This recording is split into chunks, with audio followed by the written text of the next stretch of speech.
What's up, guys? Welcome back to another episode of Behind the Facade. I'm your host, Gavin J. Gallagher, and on this podcast, I explore the mental and emotional game often playing out subconsciously both in your mind and the mind of everyone else in the real estate or property investment market. The key to success in this game is to master your mindset and behavior, to take control of your thoughts, your emotions, and, most importantly, your ego. Welcome to the show. What's up, guys? Welcome back to another episode, and today we're talking about the industry of building surveying. Now, why is this important? Well, as I've been speaking to one of my own coaching clients in the last couple of days, we were talking about a building project that he's thinking of embarking on. And the very first port of call we said was building survey, get a building surveyor on the project right away and just get an assessment of the existing building. And that is, it's your first port of call when you start any kind of a project. You want to know where you stand. Is the building in good condition? If it's in poor condition, how bad of a condition is it? All of that kind of stuff. Now, I'm actually bringing a building surveyor who I've worked with many times, Krystyna Rawicz. And Krystyna, she is both a chartered building surveyor, she's also a chartered project manager, and she also has a business that goes into sustainability, and they do energy audits and all of this stuff. I'm working with them already, and I think this is going to be a very helpful episode for you guys. Now, before I go into it, I have to explain there's been a bit of a mess by myself today. I don't make mistakes on this that often, but today there's going to be a bit of a sound quality issue with this episode. I started the recording, and before I realized that I actually had the volume turned down on one of the microphones. So for the first 10 minutes or so, the audio is pretty poor. And then Krystyna's microphone is working perfectly. My own one is still a bit poor. So apologies, guys. It's been a bit of a disaster trying to put this episode together. I've discovered that there's different frame rates, and so the thing starts going out of sync and stuff like that. I got a phone call in the middle of it. Then I had visitors interrupting. So it's been a bit of a disaster. Please bear with it. I think Krystyna has some really valuable information. And one in particular, I think that you're going to find very valuable is last week's episode. I talked about the BER and in the UK, the EPC, and the fact that the standards are increasing. And if you want to rent your property, you're going to have it at a certain standard. Well, Krystyna confirms in this episode that it is coming to the Irish market. Now, so you'll have to listen out for that. But she says it's definitely coming, and it's part of the EPPD. I'll let her explain all of that. We talk about adding value to your property using grants to go and do all of this kind of stuff. So I think you're going to find a great deal of value. And so without further ado, please, my conversation with Miss Krystyna Rawicz. Krystyna Rawicz, welcome to the podcast. Thank you very much. Delighted to be here at last. Yeah, it's taken a while to go and coordinate all of our efforts, but tell us, Krystyna, in terms of, like, I'm going to have introduced you, but people would like to hear it in your words. Can you give us if you're pitching a client, what would you say in, kind of 30 seconds? What would you say is your... Will do. So I'm a chartered building surveyor and a chartered project manager. I worked initially in the UK, came to Ireland and worked for Hamilton Osborne King, now Savills, for 7 years, heading up their building surveying department, and then set up on my own in 2000. I've run that business, KRA Visionary Project Partners, as a building surveying and project management consultancy since then, and in 2018 we set up KRA Renewables to help our clients in sustainability in the built environment. And that spans everything from renewables assessments to energy audits, ESG, etc. Right. Okay. Well, I'm familiar with you from doing schedules of dilapidations and things like that. But do you do domestic work, things like that? We do a little bit of domestic work. It wouldn't be our main area of focus, although we've always done some domestic work. But where we're getting involved now more is retrofit, and particularly retrofit at scale. Yeah. I was thinking that would be on. In fact, I have it on my notes to ask you, because the retrofit plan, the national plan, it's a very ambitious plan. It is 500,000 homes by 2030, and I think everybody and his brother would say that we're really struggling to make inroads into that target at the moment. And the big challenge is that we, the cost of doing the retrofit generally doesn't make sense unless you're also doing something else to the home. So if you're extending and renovating a house generally, the retrofit and the grants really contribute well and it works well. But if you go into a home where the householder wants to stay in place, you're doing a minimal retrofit to get to B2, the work that has to be done generally costs so much and causes so much disruption that it's very difficult to get buy-in. Yeah, I know, it's funny, I've spoken to a couple of coaching clients that I have, and they're looking at this. In fact, one of them has gone and set up a solar panel sort of retrofit business in order to jump on board all of this. But we were kind of talking about, there's all these grants that are out there, but the grants don't cover the cost. They just, make it, I suppose, a small inroad in the cost. But you need to be writing a check yourself for a sizable sum, really, don't you? That's right. Well, I think the maximum grant, if you did absolutely every measure and you did it through the Community Energy Grants system, where you're getting a bonus this year for heat pump installation as well, would be around 30 to 35 maximum thousand. Right. Probably 28,000 in reality for most homes. Now, your retrofit could be costing you 100,000. So that's a big gap to bridge in the absence of any real green finance available currently. Now, if you were able to borrow that, say, in a way such as, let's say in Italy, they set up a scheme whereby you borrowed it from your local credit union equivalent, but it was a government-backed loan, and then you pay it back through your payroll, and it's taken out before tax.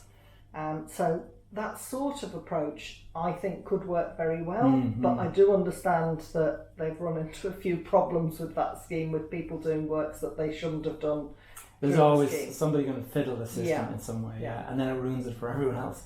Tell me, Krystyna, before we get into, because we're getting straight into some of the important stuff that I want to cover today, but before we do, let's just backtrack a bit. You mentioned you were in the UK before, but with your name, you're Polish originally, is that right? My family's Polish. Right. So my parents are both Polish. They were both taken out of Poland separately and by different routes by the Soviets during the Second World War. They were both children. My mum was 8 and my dad was 10. Both spent a couple of years in Siberia under different circumstances. And managed to leave when the Soviets changed sides and joined the Allies. There was an armistice in Russia which allowed Poles to leave but didn't facilitate them. And both of them actually left with the Polish army in exile. So my mum in a Polish orphanage in exile, and my dad with his mum, he became an army cadet at the age of 12 in Tehran. So Tehran, right. Tehran, after leaving the Soviet Union. So long stories. Ended up in the UK at the end of the Second World War, around 48. And actually planned to go back but didn't, because of the stories that were coming out as to what happened to people who went back at that time. So stayed, settled, and I was born in the UK as a sort of second generation. Interesting. It's funny because Lucas, who works here in my office, he's Polish as well, and when he saw your surname, he was immediately like, it's funny how people, and there's a huge Polish population here in the UK. Well, there is, and when I came to Ireland in '94, I was very exotic because I had a Polish surname, and I think the only other Polish person I met in the first few years here was Andrzej Wejhart, the architect, and his wife, and we got on very well. But that all changed obviously with the boom and with the large influx of lots of different nationalities. So we have to say we're a different country now, a completely different country. It's amazing. I was just thinking about this the other day. I mean, when I was leaving college back in 97, kind of 95 kind of time, I can remember you were going out into, by that stage it had already begun to change.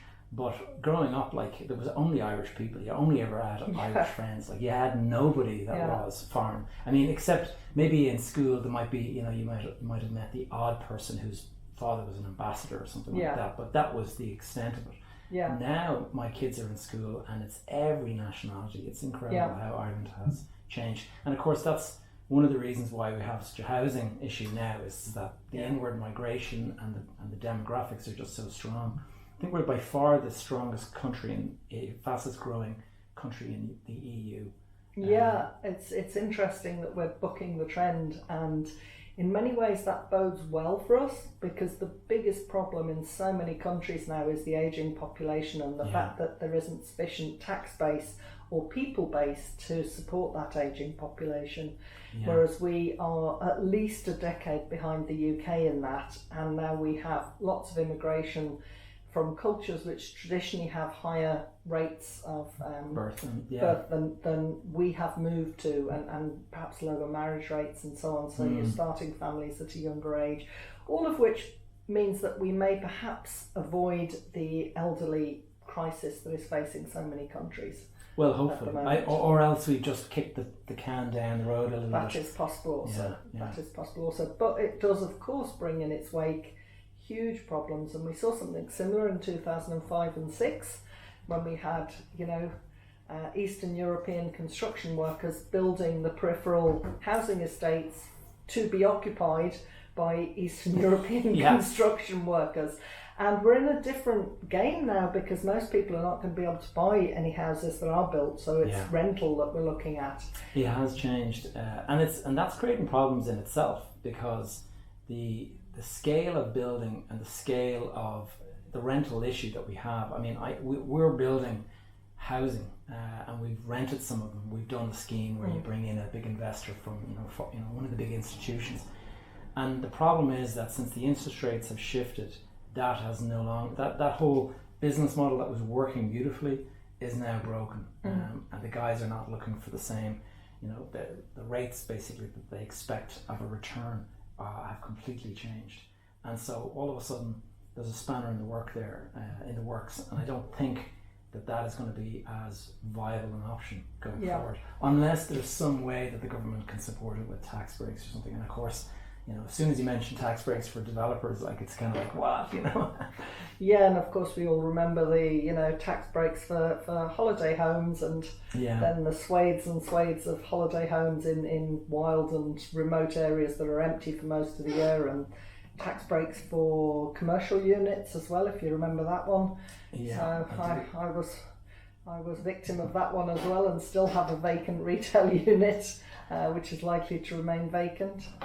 How did you end up in construction property?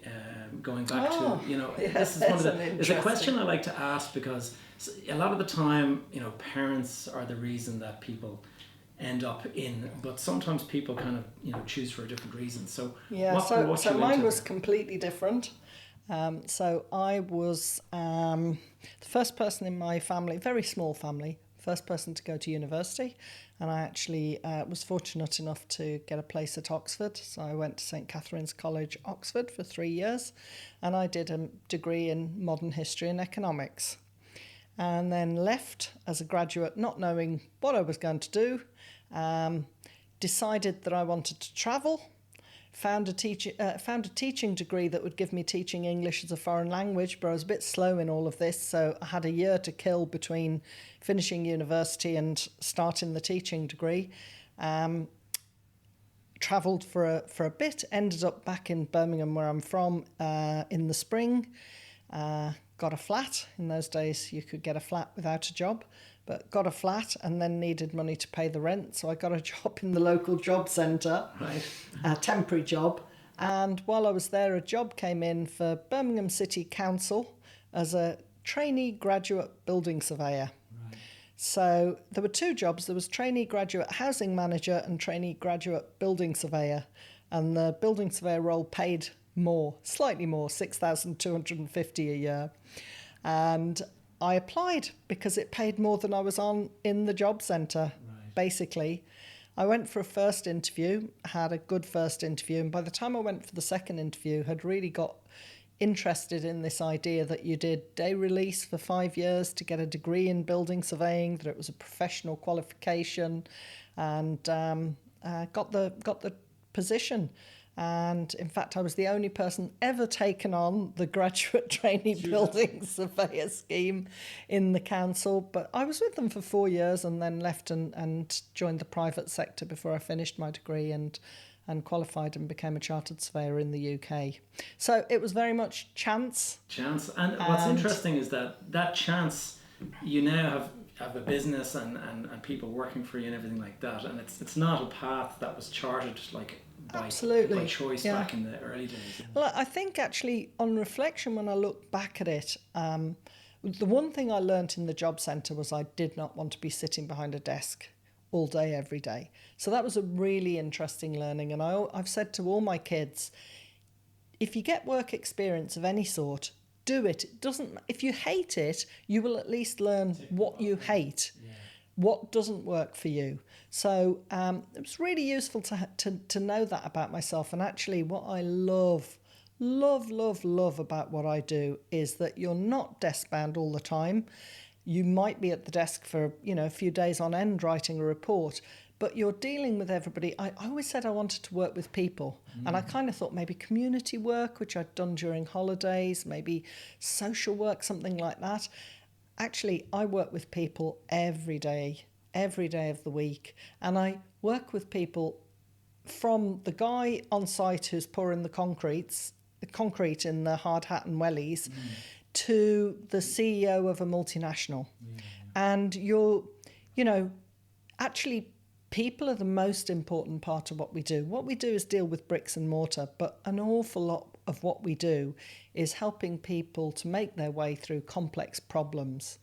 And that's a really good way. Yeah, that's a really good way of articulating it, because a lot of people, certainly a lot of people would be there, they want to get into property or they want to become like a financial trader or something like that. And they like the idea of it, but as soon as it involves like spending all day sitting on a screen or something like that, what I've been saying all along is that the property business is a people business, because whether it's, as you say, the people that you meet and clients and all that, but like if you're looking to buy a property or sell a property, there is a whole face-to-face negotiation that goes on there. There's like understanding the motivation behind buying property or selling a property, and so it's very much people skills and how you can manage and navigate your way around people's different sort of ideas and all that kind of stuff. So it's a great way of articulating it there. And I say that because starting your own business is never easy, and I just wanted to kind of move to the point where you decided to set up on your own in 2000, you said, was it? 2000, yeah. So we're about 20 years plus into your business. Nearly a quarter of a century. Wow, yeah. Which is terrifying and great. So I was working very happily in Hamilton Osborne King, which was a much smaller company then than it is now, HOK. Yeah. So at the time, I think when I joined, we had 3 offices, Belfast, Dublin and Cork. And in the Cork office, people still went home for lunch when I joined the company. But it was, it was a fantastic introduction to the country, great people, really good way to meet a wide variety of clients across the country. And in fact, one of my earliest jobs was for Bank of Ireland bank branches across. I'd got a third of the branches to do across the country. So I was driving to places like Callan and Cashel and all sorts of places that I perhaps wouldn't have got to for a lot longer had I not been doing this work. So it was a different world. In those days, branch managers still lived above the branch in many cases, and it was a different island. But I really enjoyed my time at HOK, would have probably stayed there for a lot longer, but I felt that I wanted to have ownership of something.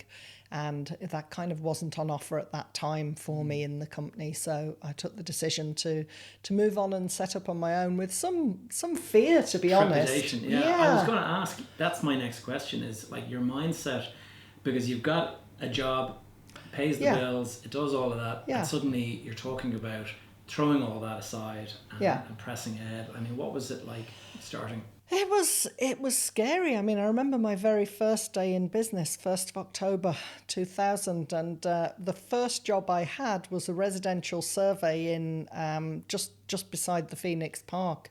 And I remember driving there and carrying my ladders, which used to be much heavier in those days than they are now, and thinking, oh, is this it now? Is this what I will be doing?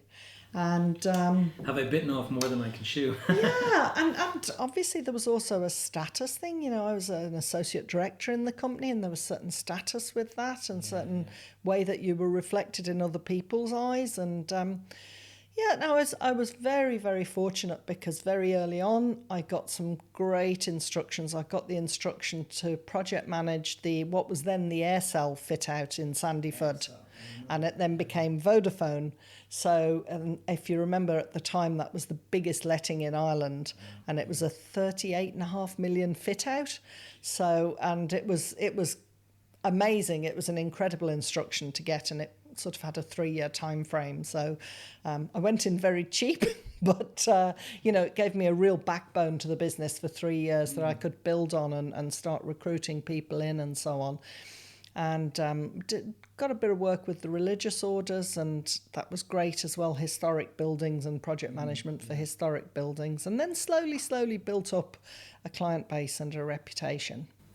It's interesting, you mentioned the historic buildings. I was just speaking to a coaching client of mine on Friday, and it's a long story, but basically himself and his wife they've inherited an old building, and I mean old. I was looking at the heritage report, and this building was built in 1664, so it's very old.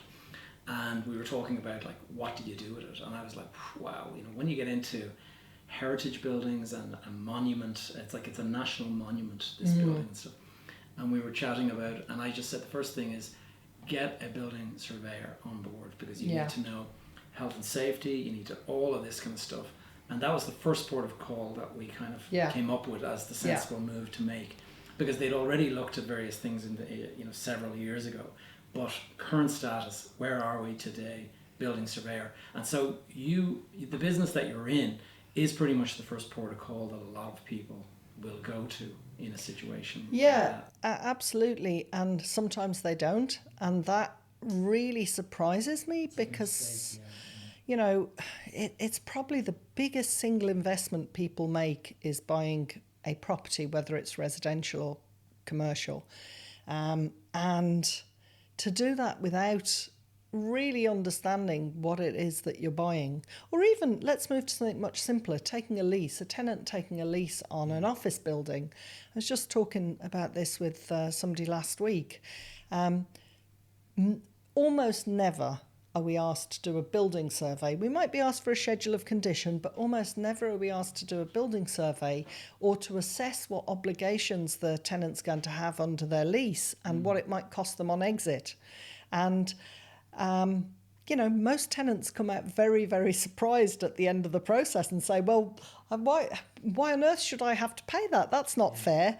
And, if you're acting for the tenant, it can be a hard job to take them through the documentation that they signed maybe 25 years ago, maybe 35 years ago, and show them why they're now responsible for perhaps a very significant bill. I know we would do a lease with somebody, and then you've had a great working relationship with them and everything's gone fine, and they're leaving the building in ostensibly good condition. It looks nice, but they've been there, say, for 15 years, and so naturally there is wear and tear, and there's various, and it almost you feel like you're going to end up coming to blows when you're saying like it's actually about 150 grand that you're going to have to pay to kind of like bring it up to standard. They're what, like we're leaving, like, and you want us to pay 150 grand. So it is it is painful, and that's why what you're saying is absolutely, just know what you're getting involved in right from day one. And it might be like I've said actually to people that when you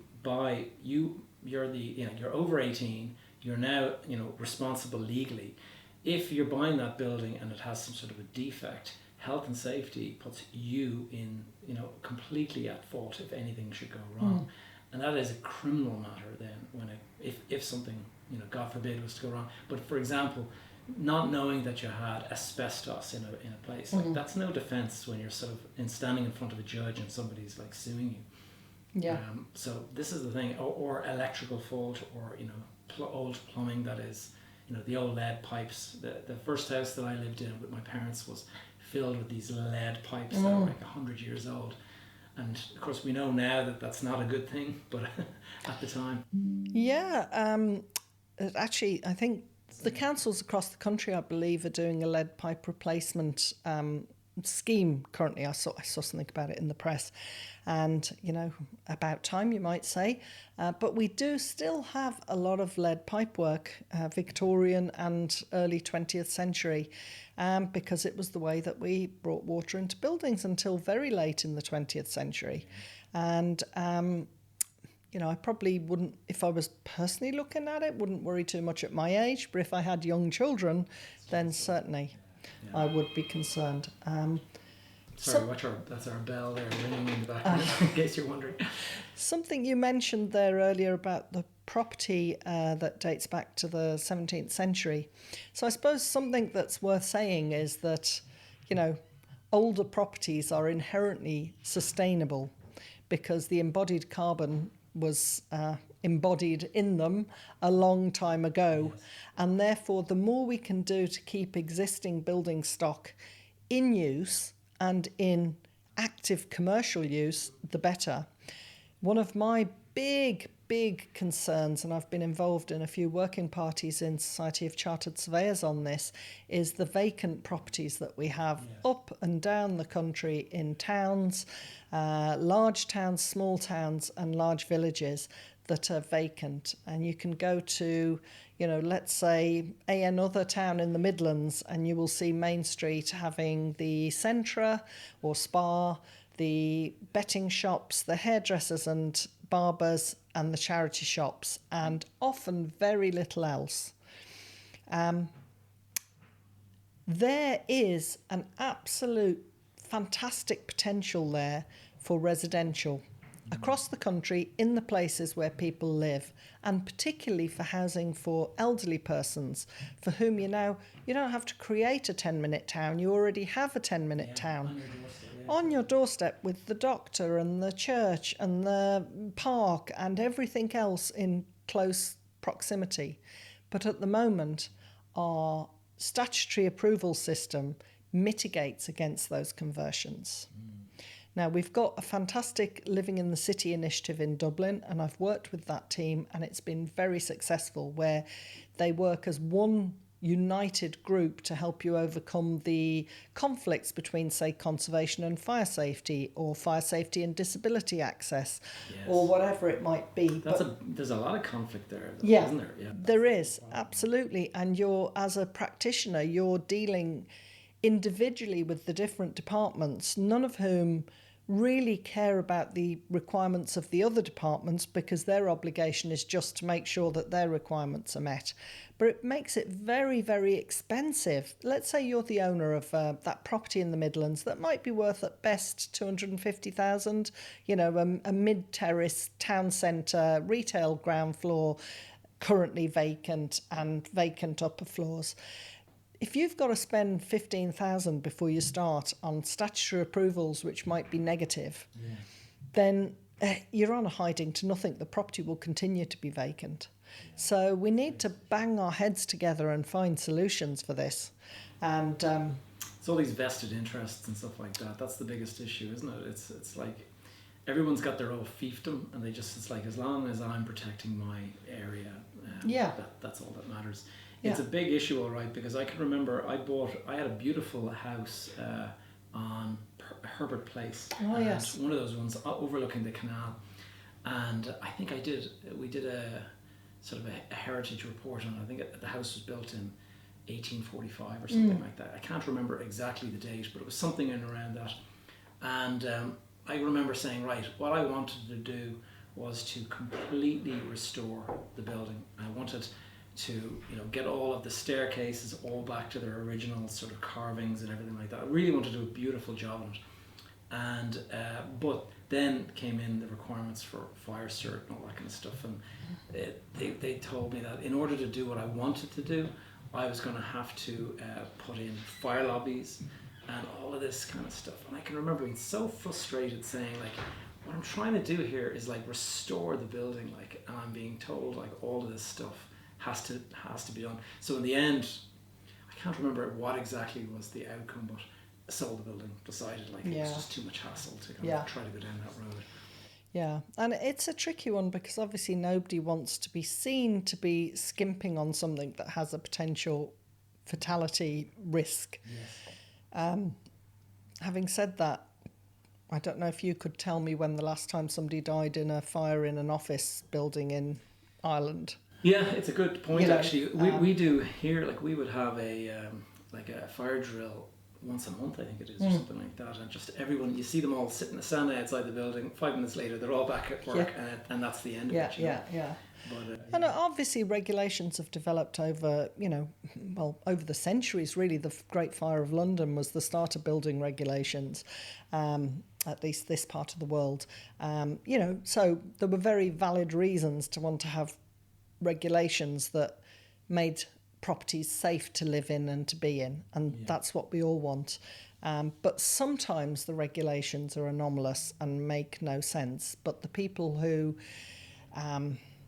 look at the applications have no wiggle room to work with you, which is different in other jurisdictions, I think, where perhaps building control, for instance, in Northern Ireland will work with you on a reciprocal basis to find a solution that satisfies them where it can't quite meet regulations, and it's more of a cooperative approach than our approach, which is submit it, see if you can satisfy the person looking at the application. If not, it's sent back and refused. It's a different system. It's a bit more flexible. Yeah, and I was on the building regulations advisory body back in the 90s when I came to Ireland, actually largely because I was a woman and one of not very many women in the industry, and they needed more women on government boards.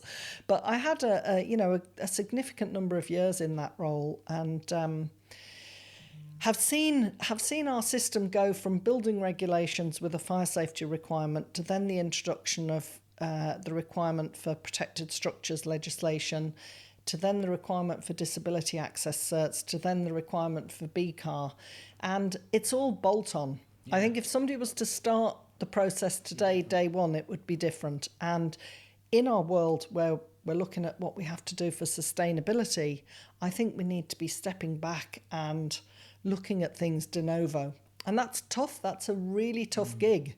But I think it would be warranted to do that in conjunction with what's coming in terms of new directives from Europe, in terms of needing to look at LCA and accounting for carbon in construction, and everything else that's coming down the tracks. It's gotten really complicated. I was saying just on a recent podcast that you see that in the UK they have the EPC and we have our BER. And if you're renting a property, the new rule from April 25 is that it must be a C-rated building or above in order to qualify for rental. And so that's going to mean that huge numbers of people in the UK are suddenly like not qualifying. And so that's hand in the pocket, invest in adding in whatever it's insulation, solar panels, windows, whatever it might be. Do you think that there's a risk of that coming in here? Because I personally think that is how the government will ultimately meet some of their objectives and promises that they've made for carbon, emission reduction and stuff like that. Yeah, so it definitely is coming here. It's coming in via the EPBD, the European Performance of Buildings Directive, which is currently it's still being negotiated in Brussels. It's been going on for quite a while, but they are progressing on it. All the indications are we're not going to go to C. It's probably going to be an E or an F rating initially. Like the UK, basically. Yeah. But what we do have to prepare ourselves for is that is also going to mean rationalisation of the way that the assessments are done across Europe. And the indications are that our BER ratings will go down. So, for example, you may have a property that is currently, let's say, C1. and your BER cert will expire after a certain number of years. And when you go to have it done again, because the rules will have changed, it might be now a D. Yeah, might not be. It might only go down 1 or 2 points, but this is the strongly anticipated outcome, which is what we've seen. If you look at, if you buy a refrigerator in DID Electrical or one of these places 10 years ago, it was an A-rated refrigerator. Today, that same refrigerator is like an F or something like that. Yes. And so I can see the way it's going. It's going to disappoint me because my new home that I just moved into is A1 and I don't want to lose that. So it'll be interesting to see how long I can keep my A1. But I get the point. The thing is what I've been saying all along is that you've got the stick and the carrot approach. And the carrot is the grants that are on offer. There currently isn't a stick. But I think in order for the government to meet all of the promises, they've gone to the COP conferences and they've made promises around emissions and all this greenhouse gases. The only way is going to be by bringing in the stick and saying, right, no, any building that isn't below a certain level that's it, you're off the rental market. Now, of course, that's going to have a negative impact on the rental market, which is probably the big difficult bit that they're trying to kind of come to grips with, is that we already have a major problem. You don't want to take, kind of 10,000 houses off the market just because of some BER cert. But you can see the way it's complicated. Yeah, it is. And, I think there's also a big question mark in my mind. So the current government policy, let's stick with residential, is to get to a B2, minimum B2 rating for 500,000 homes by 2030. And that's not an aim, it's not a target, it's a commitment. Yeah. But that does mean that in many cases people are aiming for B2 only and not higher. And the grant system will not give you more if you get it to an A rating than to a B2 rating. So particularly for those responsible for public monies or for charitable monies, it's very difficult to make the argument to actually do a bit more work at the property and get it to an A rating whilst you're there doing the work. And that's a real problem. It is a real problem. I have seen that the banks at least are showing up on this as well. I've noticed that certainly the last time I looked at mortgage rates for AIB and stuff, I noticed that there was a 0.5% improvement if you were into the A rated. Yeah.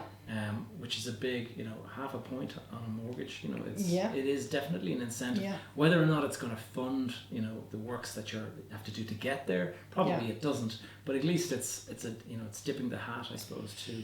Well, certainly if we move to commercial property, the banks have, I think, certainly Bank of Ireland has made a decision that the B2 is going to be their minimum for lending. And most investors now want to see not just the path to B2, but the path to NZEB. So NZEB, near zero energy buildings. And we have to get used to the term ZEB now because ZEB is coming down the tracks very, very quickly. So zero emissions, zero. That's going to be, a requirement very quickly. Yeah, and that's the biggest thing. I mean, some of the questions I wanted to cover with you today are really, what should the commercial landlord be looking forward to? And I suppose looking forward is the wrong way because it's pain. There's some serious investment needed.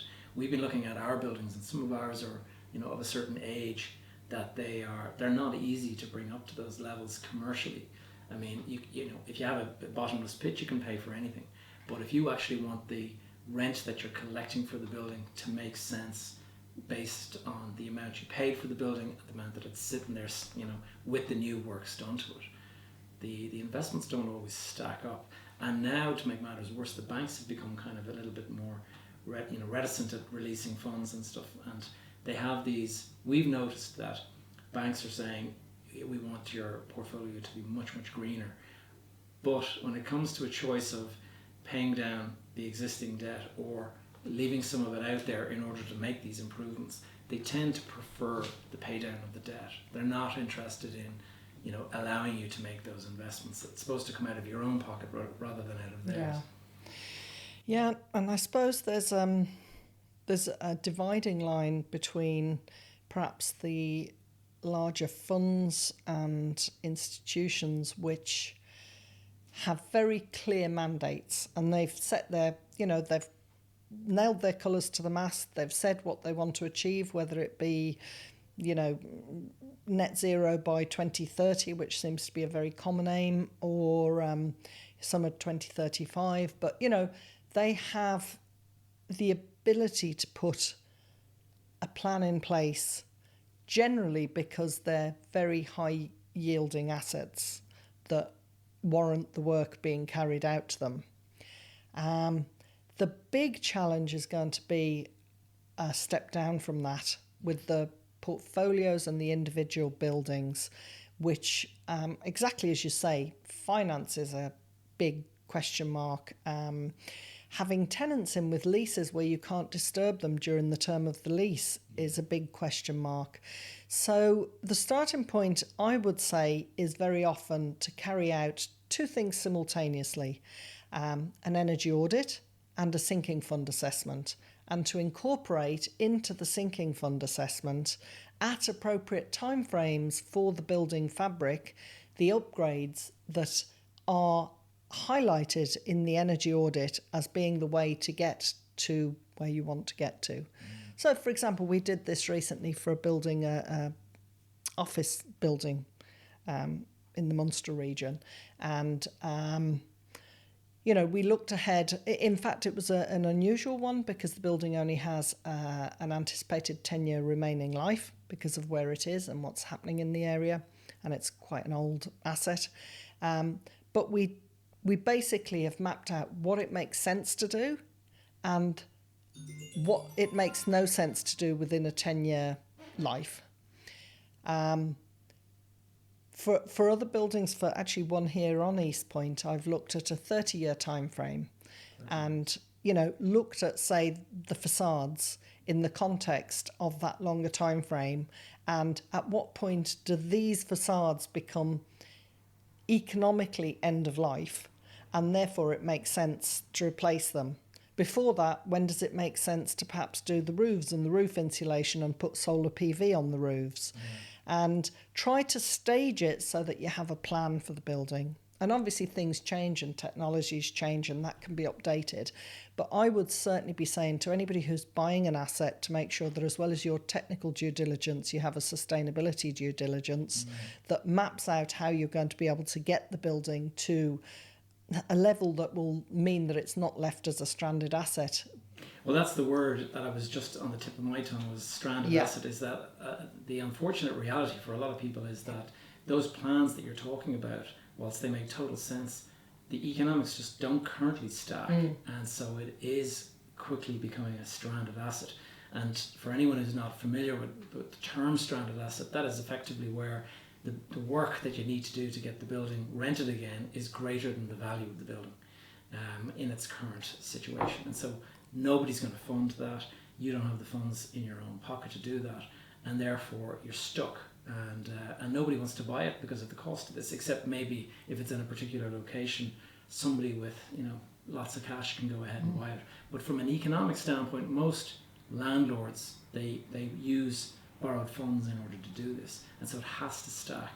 And a lot of the time it doesn't. Yeah, and again, just if we move to government obligations, so, the Climate Act has said that we will have 30,000 commercial buildings retrofitted to a minimum B2 by 2030, that any state body cannot rent a building below B2 rating, I think, currently, and I think by 26 or 27, it's net zero. I think it may be even different. I think that certainly government entities that we're working with cannot rent a building below A3. Okay. But they can renew a lease as long as it's B2. Okay. Yeah. Yeah, so that's even more stringent. And that, given the amount of state leases that we have, I think people have not really started to even get their heads around what this is going to mean. But it's going to mean that when your lease is coming to an end with that state entity, you have to either be 2 years ahead of time offering them the path to you upgrading the building or jointly upgrading the building, if they really want to stay there, there may be some, some incentive for them to contribute. Or you need to think about what you're going to do with your building. Yeah, and that's it, where it comes into change of use potentially or whatever. You did mention earlier, and I think that's where a lot of this makes sense, is taking one of our buildings out the window here.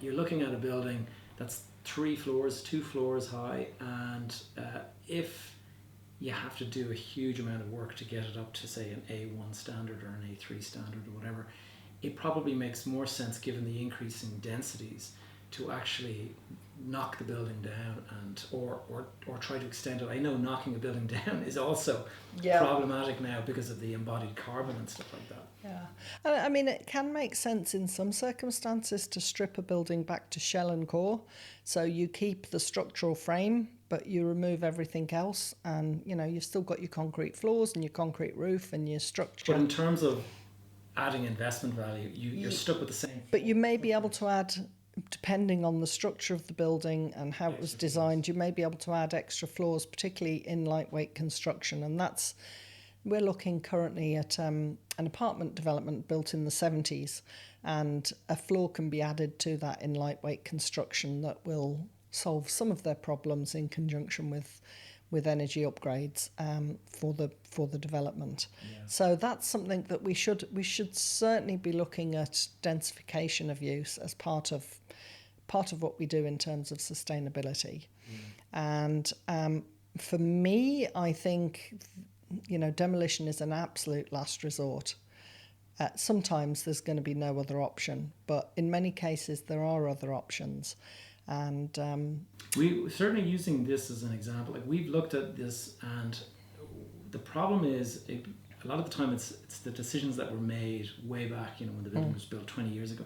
So we have got piled foundations in the cases of some of these buildings, and they were designed to take 2 additional floors at a later date, and so we've at least done that. But a lot of people, when they're at that point, it's like, well, how much extra is it going to cost to put in that, thickened, it's going to cost an extra $100,000 or whatever.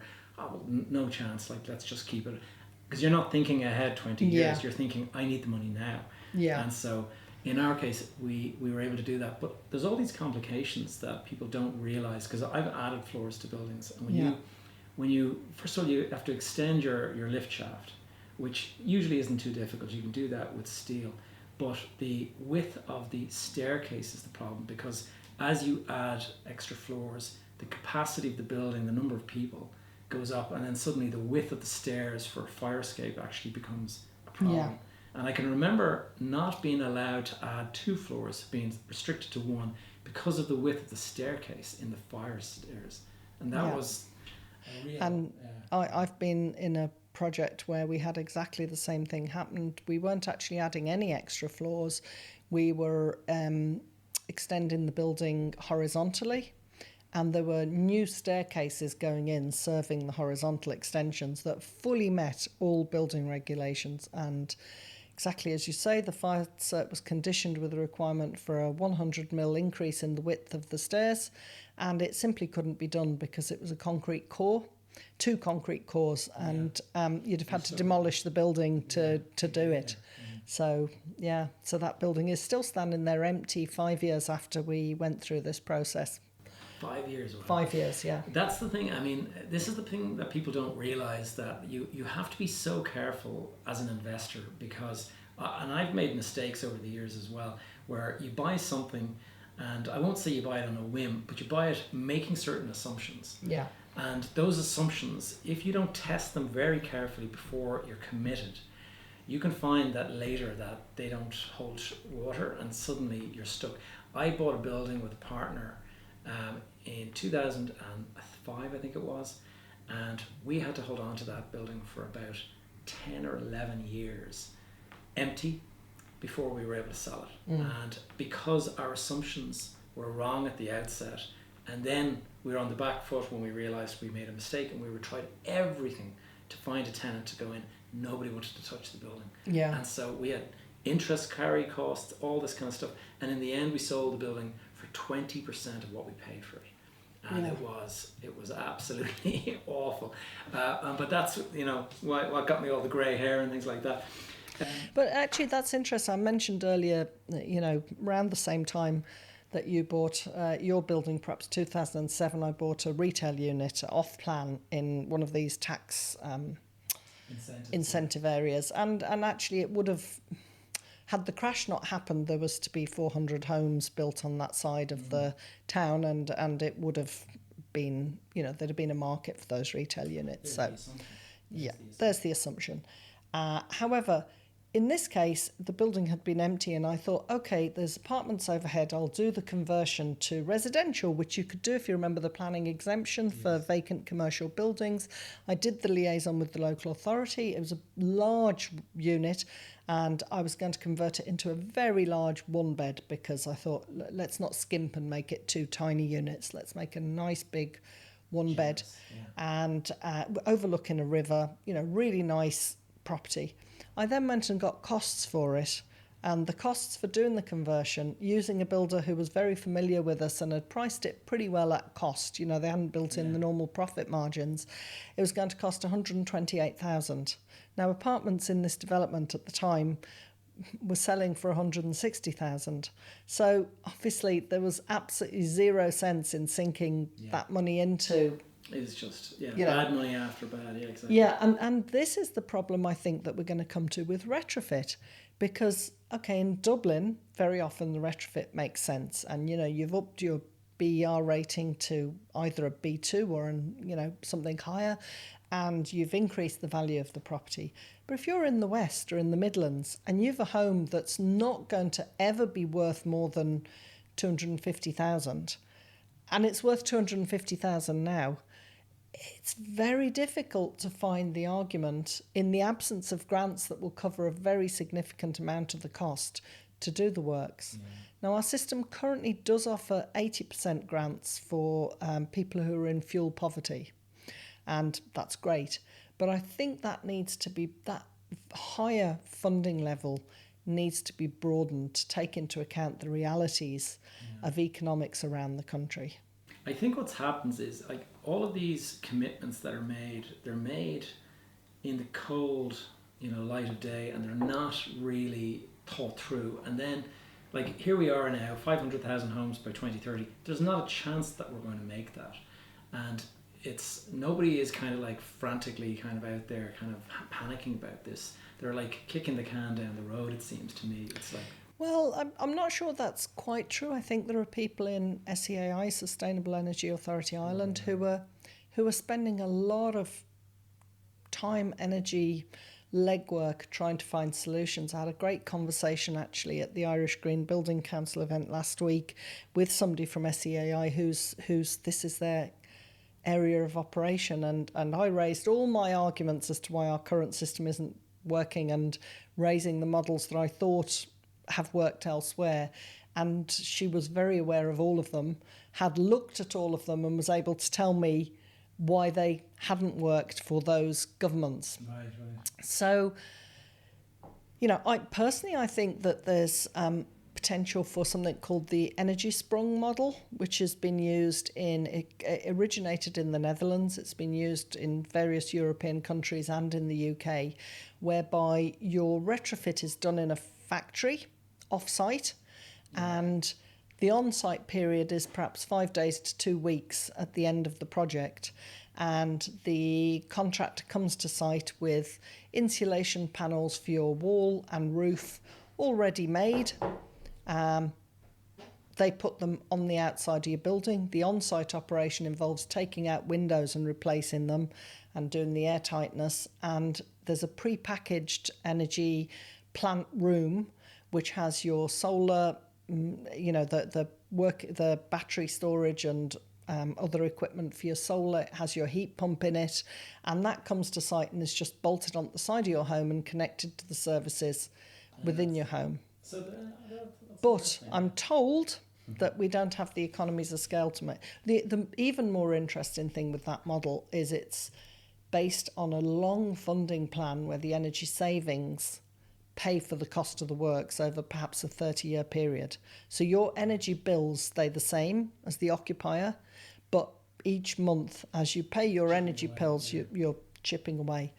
That's the way it should be done, but I think the biggest a lot of the time the problem is that government parties are only in power for 4 or 5 years, and then so it's the next election cycle is the only thing that these people are kind of concerned about, whereas 30 years is the way that this would work. There's a few things that I'd like to ask Krystyna before people leave. First of all, and this might put you on the spot a little bit, but best advice that you've received in your career to date? Oh, yeah. Best advice I've received in my career to date I didn't take, which was a client of mine, a real character, who told me, never borrow any money from the banks. Fund anything you do in your business yourself, which is what he did over a very successful career over many decades. And I didn't follow his advice. But that is a great piece of advice if you can do it. Retrospectively, yeah. I mean, I wish I had done the same as well. And tell me this, in terms of, resources that you're very learned about all this kind of stuff. I mean, what are some podcasts, resources, whether it's books or anything? Is there anything out there that you would recommend that people pick up and read? Yeah, well, first of all, I'd recommend anybody who's got even a passing interest to join Irish Green Building Council. It's very cheap for individuals to join. It's not expensive for companies to join. And you then get access to all of their training resources, which are relatively low cost for members or free, entirely free for members. And they offer the opportunity to do various trainings, such as in LCAs or all the different things that are out there that we need to know about. They have training schemes for embodied carbon, residential, the home performance index, etc., etc. So, and this is coming down the tracks. Whether or not you're interested, it is guaranteed to knock you off your chair at some point. What I say to the younger people in the companies that we have is, this is your entire future. You as a professional in the built environment, whether you're in property, whether you're in renewables, whether you're in building surveying, project management, you need to know this stuff. And the people who are coming out of college now already know it as they're coming out of college. So if you want to keep any sort of competitive advantage with them in your career, you've got to upskill yourself. And it's behoven to yourself to do that for yourself in your career. There's loads of resources out there. I think there's more events we could go to than we have time to go to. There's more books out there than we could ever read. But just start somewhere and start asking the questions. Good advice, guys. You've been warned. Krystyna, final question.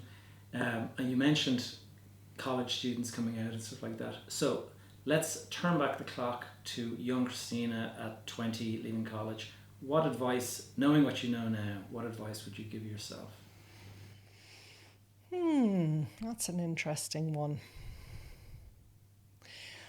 I think the advice I would give myself is to follow my gut instinct more often than I did during my career, and to find an environment which fit for me, which is what I've now done and created for myself. Okay.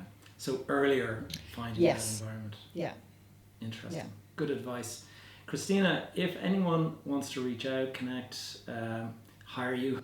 Yeah, absolutely. How's the best place to find you? Well, you can phone me, 087 968 0106. Always happy to take a call. And also email Krystyna, Krystyna @kra.ie.